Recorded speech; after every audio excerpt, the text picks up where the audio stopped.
A nossa aula de hoje é dedicada ao livro Sociedade do Cansaço, do escritor Byung-Chul Han.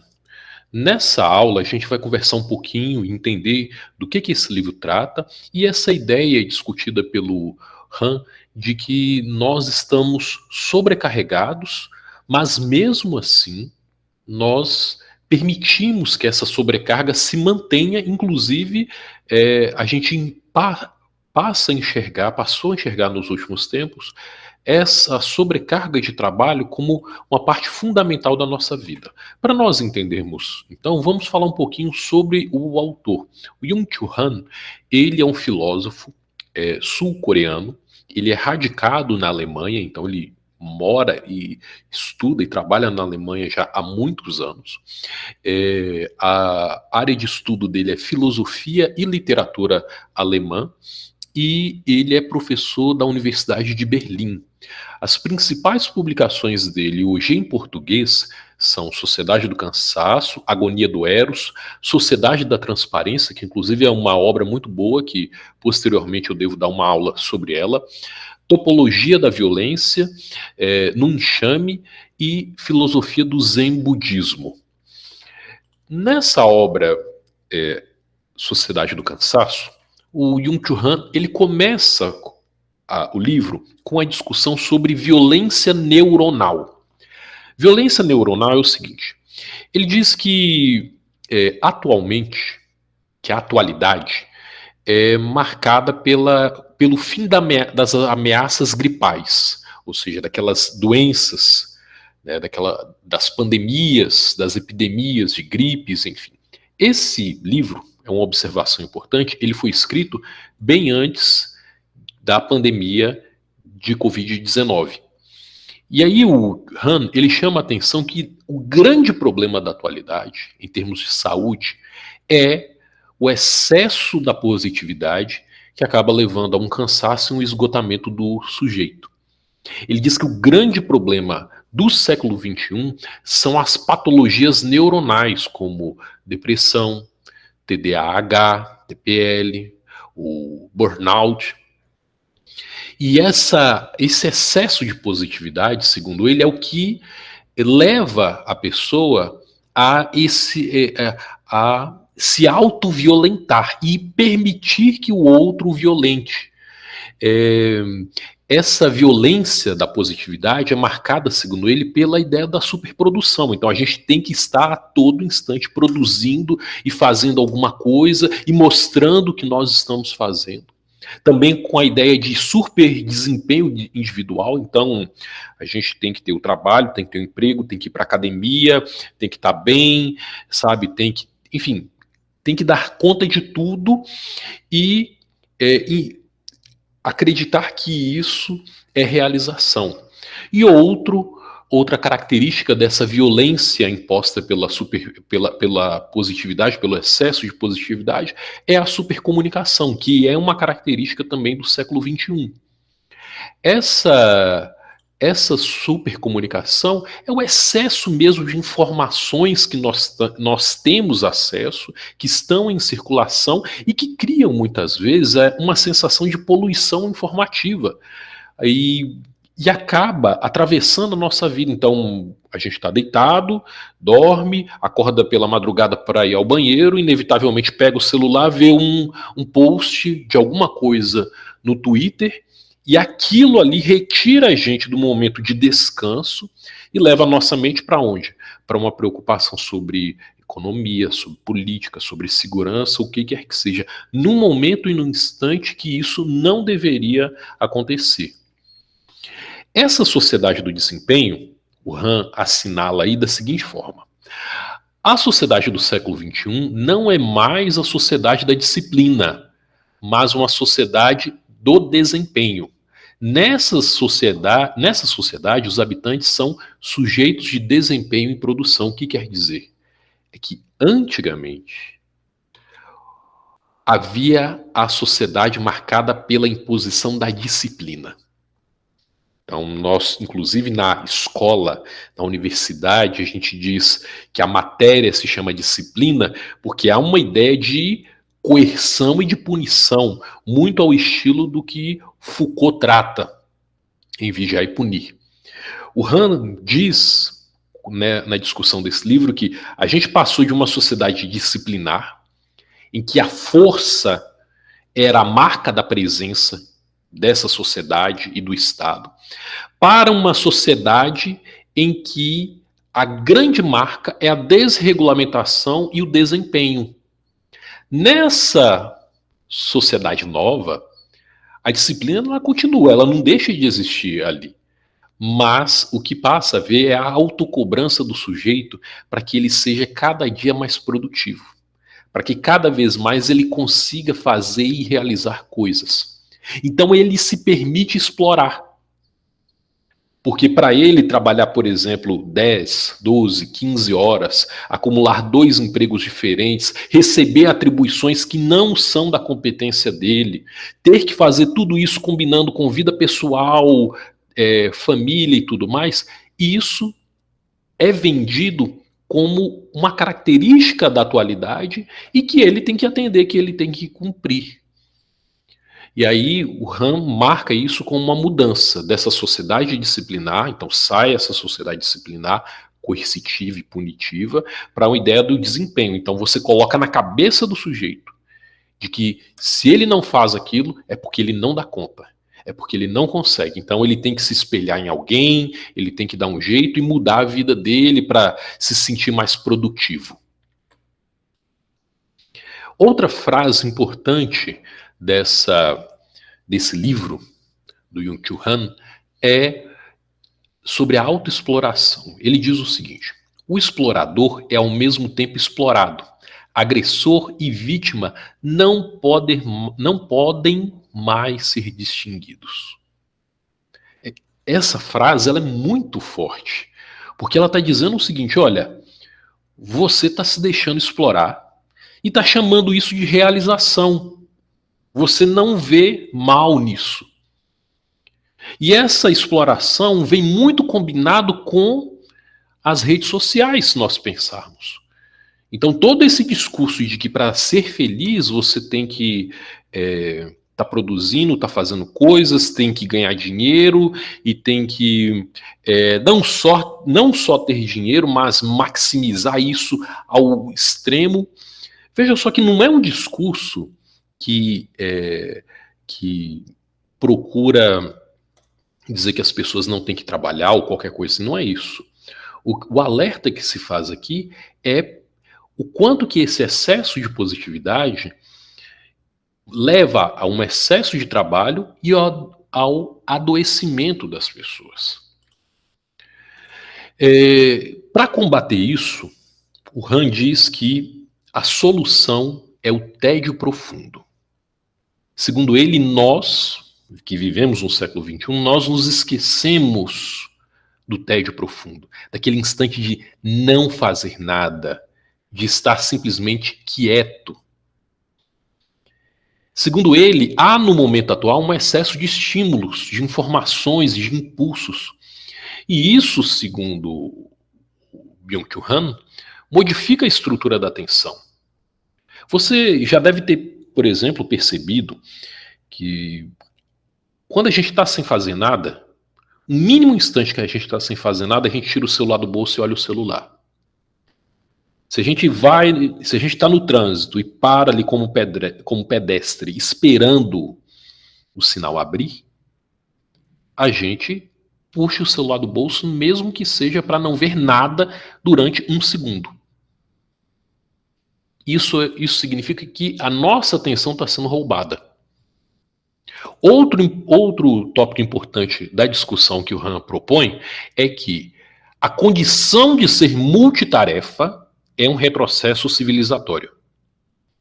Pensa o quanto que isso é impactante em áreas profissionais que dizem justamente o oposto, que você tem que dominar vários conteúdos, ter diversos tipos de habilidades, porque é isso que o mercado quer. Só que quando a gente fala assim, o mercado quer isso, a gente também não fala, a gente deixa de dizer o que a gente quer do mercado. Então o que nós queremos? Nós queremos bons salários, condições adequadas de trabalho, respeito quanto profissional. E o Han compara essa condição de ser multitarefa a um animal selvagem que precisa estar ali atento a todo instante porque ele está sofrendo diversas ameaças de morte. Então esse profissional ele não pode desligar, ele tem que ser alguém hiperconectado, ele tem que ser alguém que está aprendendo permanentemente, mesmo que ele use muito pouco daquilo que ele está aprendendo como hard skills, porque ele pode sofrer a qualquer instante uma ameaça e ser tirado do mercado. E aí, ao não ter o tédio profundo, a gente perde a perspectiva contemplativa que a vida oferece, que é uma parte fundamental da vida humana. E sem essa contemplação, a gente não tem criatividade. Não se realiza a criatividade quando o cérebro não tem condições de relaxar.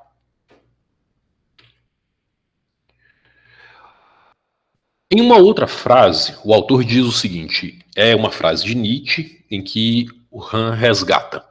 Por falta de repouso, nossa civilização caminha para uma nova barbárie.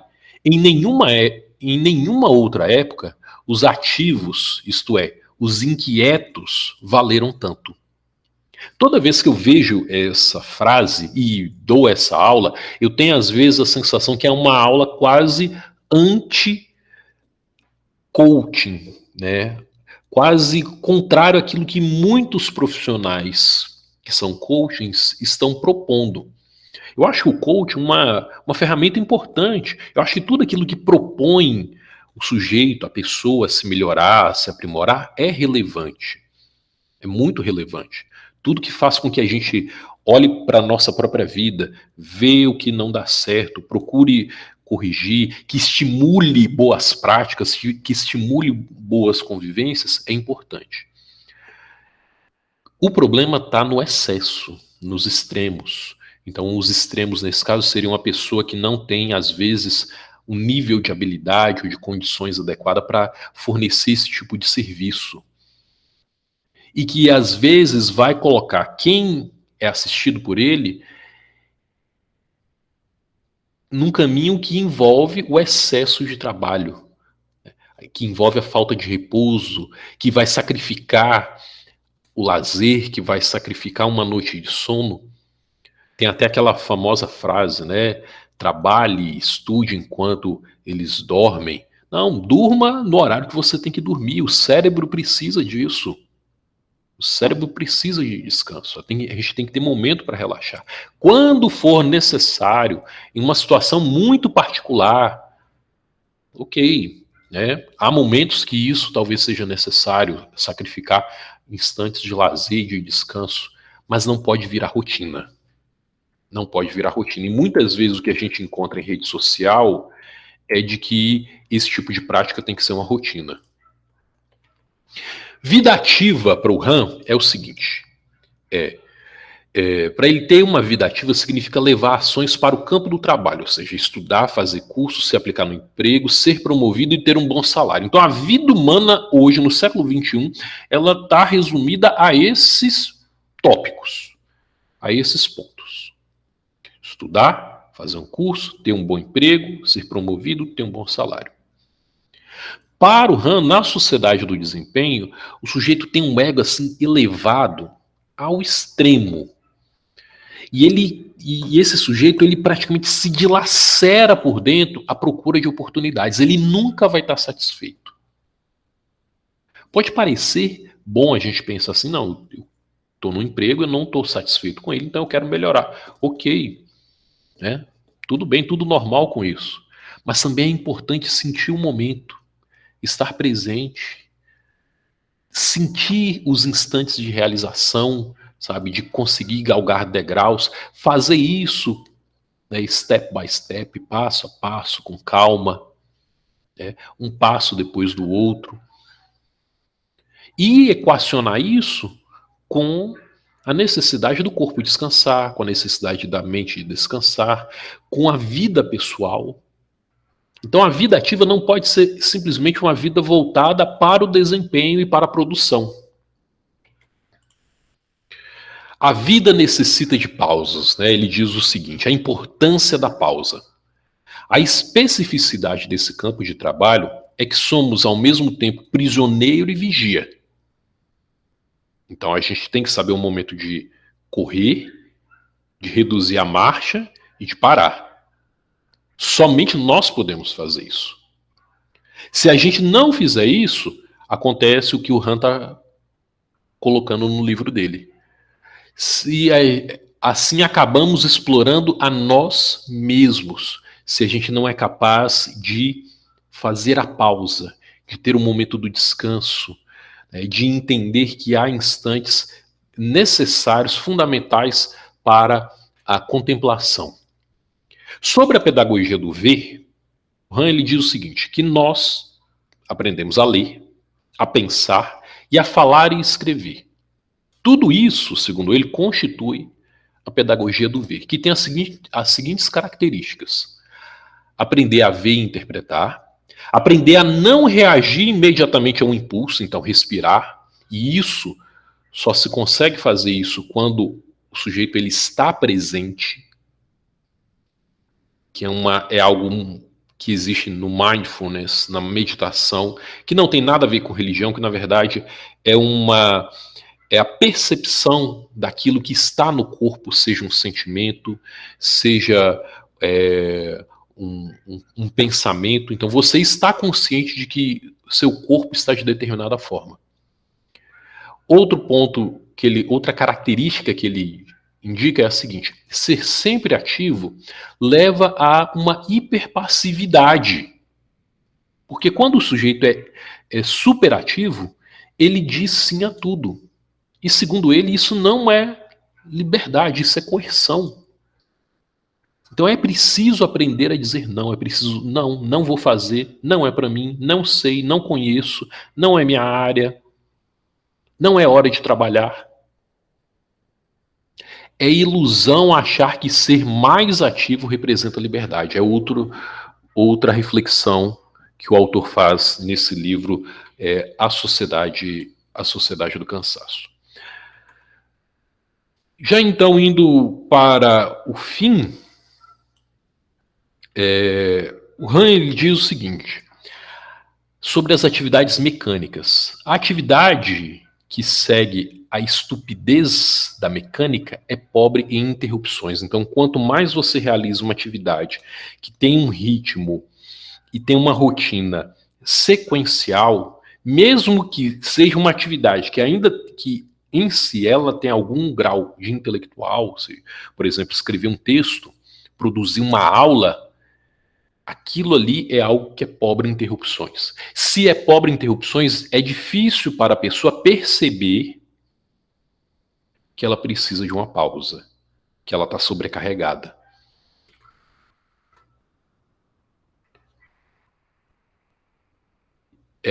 Tem uma imagem que representa bem isso, que é a imagem de uma pessoa fazendo várias tarefas simultaneamente. E para nós encerrarmos, ele diz na página 107 o seguinte: a economia capitalista absolutiza a sobrevivência. Então a gente precisa produzir, mostrar desempenho, fazer cursos, estudar, se aplicar no emprego, porque isso significa nossa sobrevivência. Já que a gente está numa sociedade capitalista, a gente não consegue sobreviver sem isso. Ele chama a atenção, o Hank chama a atenção para esse pensamento, porque é o seguinte: essa economia capitalista se nutre da ilusão de que mais capital gera mais vida. Então aquela ideia assim, vou ter mais dinheiro para eu ter mais tempo, ou ter mais condições de viver. E que, na opinião dele, né, ou seja, essa ilusão, ao ter mais capital, isso gera mais vida, que gera mais capacidade para viver. E, na verdade, como ele aponta, e como tem uma palavra-chave aí, é uma ilusão. É uma ilusão. Então é importante a gente pensar, quanto profissional, O quanto nós estamos fazendo a adesão a essa ideia, a esse discurso do superdesempenho, da superprodução, do não descansar, em troca de quê? Volto a dizer, às vezes há momentos que isso é necessário, mas isso não pode ser uma característica da vida do sujeito. Espero então que você tenha gostado. Nós falamos hoje sobre o livro A Sociedade do Cansaço.